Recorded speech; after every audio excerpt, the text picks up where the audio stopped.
Hey, what's going on, everybody? My name is Curtis, and today I'm going to do a review for The Oval, Season 6, Episode 10.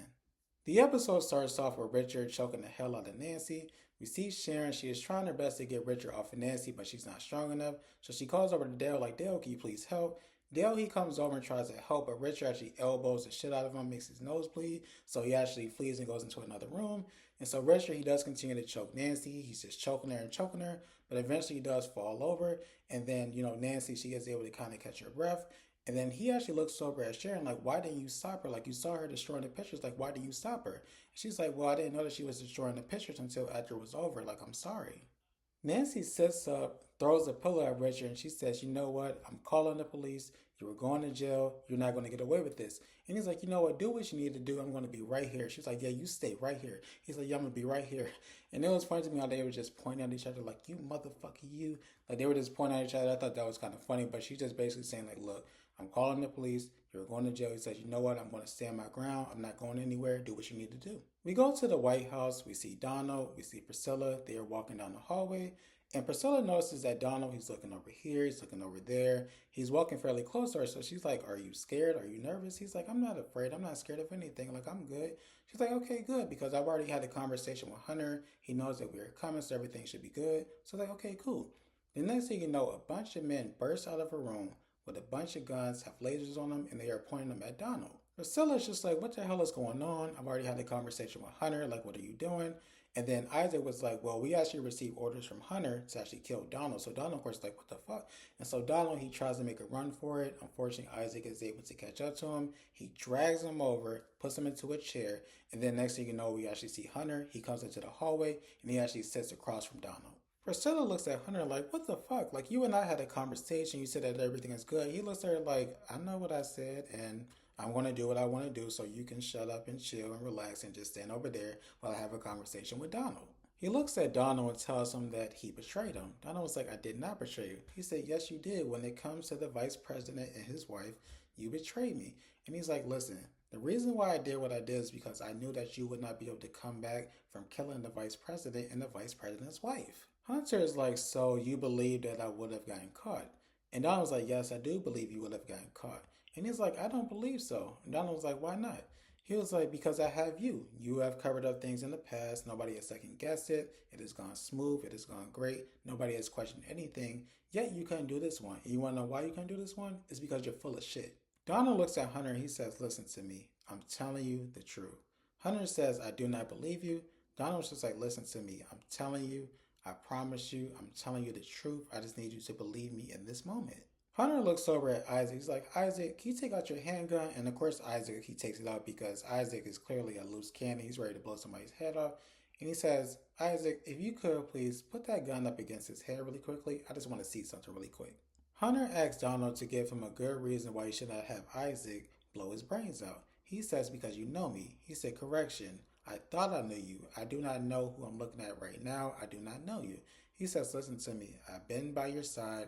I will continue to be by your side. You know me. You can trust me. I promise. Donald was like, what about this? What if I devise a plan? What if I'm able to get them to meet with you?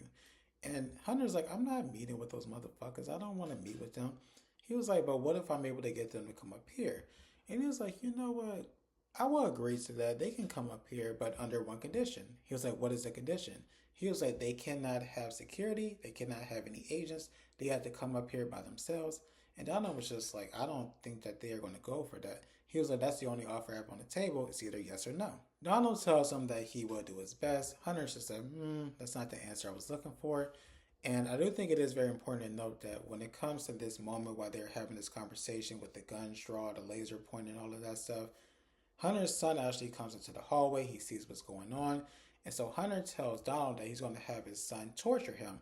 And then he says, Priscilla, can you get a knife so he can torture him with the knife? And Priscilla said, I'm not doing that shit. Priscilla puts her foot down. She tells him like, this is stupid. This is ridiculous. I'm not going to get a knife. And in fact, when it comes to your man, like, put the fucking guns down. Like, you got the guns pointed at him. You got the lasers pointed at him. You want your son to torture him. Like, just stop it. This is absolutely ridiculous. Like, we are going to get up. We are going to leave. We're going to see if we can do his plan where he said that he wants to try to get them to come up here. We're going to try to do that. But as far as all of this, put the shit down. Like, we're not doing this. And surprisingly, Hunter was just like, okay, you can go. So I was just like, okay, so is he turned on by women that talk real tough to him? Is that like his thing? Because he seemed like he was really into it. Because I was just like, he's really going to let them leave like that? But he does. While Donald is walking through the hallways, he actually runs into Victoria, and she's like, I need to talk to you in your office. He's like, I do not have time for this. I need to go meet with somebody. She's like, listen to me, I need to talk to you right now. So he's just like, you know what, fine. What do you want to talk about? So they go into his office, and she's just like, what happened up there?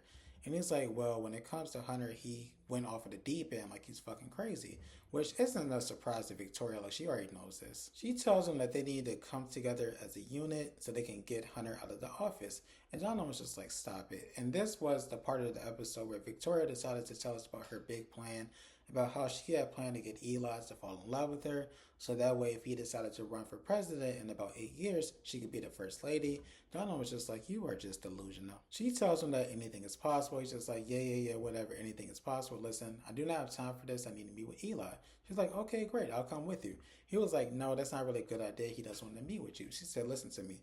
I do not care what you say. I'm going to meet with them regardless of what you say. So just come on, let's go. He was just like, you know what, fine, fuck it, let's just go. There's a quick scene after this where Sharon, she's able to get in contact with Sam, and she tells Sam a little bit about what's going on. And she's like, I need you to come over because I'm not really sure what to do. She's talking about calling the police in regards to Nancy, and you know we can't have that happen. And he's like, well, you know what? I can't get there right now, but I will be able to get there a little bit later. Just do what you can do to prevent her from calling the police because we really do not need that to happen right now. In the next scene, we see Lily. We see Allan there inside of Allan's office. And Lily, she starts talking about her friend who hired somebody to kill her husband. So apparently the friend was able to get away with it. The guy that she hired was able to get away with it scot free. And so Allan's just like, wait, are you referencing this as far as like you and Donald? Are you talking about what you plan to do with Donald? Like, don't joke about that. And she's like, I'm not joking. Do you see my face? I'm serious. Allan's just like, why don't you just get a divorce? She's like, why don't you quit? He was like, why would you bring that up? Like, the two of those don't even go together. They don't connect. And she was like, actually, they do. He was just like, how? And she was just like, listen, you belong to Donald just like I belong to Donald. Neither one of us are able to leave. We both belong to him. He was like, what are you talking about? I'm not connected to him. Like, he doesn't control me. I can do what I want. And she was like, okay, well, have you ever tried to quit? He was like, yeah. She was like, yeah, but you clearly stayed. He was like, well, that was my idea. She was like, no. It was his idea, but he made you believe that it was your idea to stay. He controlled the entire situation. Alan's just like, look, Lily, I do not have time for this. I need to move items from this office to another office, so I can't really go back and forth with you. You can stay here as long as you want, but I need to start moving some items, so you can just sit here and think to yourself, but I'm about to leave. I'm out. Bye. There's a quick scene after this in which Sam, with the help of Max, is able to get in contact with Jason and is like, look, Jason, I know people are telling you that I'm working with your father, but I just want to let you know that's not the case. Jason's just like, how can I believe you? He's like, you just have to trust me. So Jason is like, am I in danger? And Sam was like, you know what? I'm going to be honest with you. There's a chance that you may be in danger. And so Jason, he is very scared. He's shaking in his boots. It looks like he's about to cry. And I'm just like, where did that tough guy go? Remember earlier in the episode when he was with his father and they were talking about torturing Donald, he was super tough and now he's scared. Like, what's going on, bro? In the next scene, we see Priscilla, we see Donald. They meet with Eli and Simone. And Donald pretty much says, you know what, when it comes to Hunter, he wants to meet with you two, but he wants to meet with you two upstairs. But you cannot bring any security, you cannot bring any agents. And of course, Elon Simone was like, that's some bullshit. Like, we're not meeting with him. Do you remember what happened the last time we met? Like, there's absolutely no way that's going to happen. Donald tells Elon Simone that if they do not go up there and meet with Hunter, things are only going to get worse. It's not going to get better, it's only going to get worse. Simone was like, yeah, you were absolutely right. It is going to get worse, especially if the American people find out what's happening inside of this building. If I were to leak this information out to somebody, yeah, it's definitely going to get worse. Donald, he's like, well, wait a minute, Simone, let's not do that. Like, let's calm down for a second. Let's think. Like, we can't do that. And she was like, why not? The American people deserve to know that this man is refusing to leave the office. He has armed gunmen up there, and he's threatening people. Like, they need to know. Donald realizes that he is not going to get anywhere with Simone, so he looks over at Eli. He's like, look, we need to give him an out. Simone's like, that's some bullshit. We are not going to do that. And so I guess Eli, he can't take it anymore because he basically tells Simone to shut the fuck up. And he's like, you know what, Priscilla, can you take her out somewhere so she can calm the fuck down? And Simone's just like, he was looking at her like, bye. Eli and Donald, they're now alone. And Eli's like, look, I am not going out there without security. I'm not stupid. I'm not dumb. I'm not going to go out there without security. So Donald was like, well, what about the bunker? He was like, what about it? He was like, well, you two can just go down there, just have a one-on-one conversation without security. And Eli was like, look, you know, just like I know, if we go down to the bunker, he is not coming back up. Like, I'm going to take care of that. And Donald was like, boom, exactly. And Eli was like, no, we need to think of something else. That's not a good plan. Next thing you know, Eli, he stands up. He's like, you know what? I thought of a plan. What we're going to do is we're going to tell Hunter that if he does not come out of the office before 6 a.m., we are going to contact the National Guard and they're going to get him out. And of course, Donald's like, oh, wait a minute, we can't do that. Like, that's going to draw too much attention. Eli's like, I know, I'm aware, but that's what we're going to do. Donald's like, just think about it. He's like, I thought about it. We're going to call the National Guard. He was just like, you know what? Call him. Donald was like, excuse me? He was like, yeah, call Hunter and let him know that if he does not leave the office by 6 a.m., I am going to contact the National Guard. Donald was just like, I'm not really sure that's a good idea. He said, listen to me. I'm giving you an order. Call him now. And of course, Donald was just like, fuck. Donald grabs the phone and he calls Hunter. And so Hunter wants to speak directly with Eli. And so Donald does give him the phone. And they have a conversation. He's just like, look, if you do not leave the office, I am going to contact the National Guard. Hunter's like, well, you better have a lot of body bags. And so Eli was just like, what is like the end goal? Like, what exactly do you want? He said, I want to fuck your wife.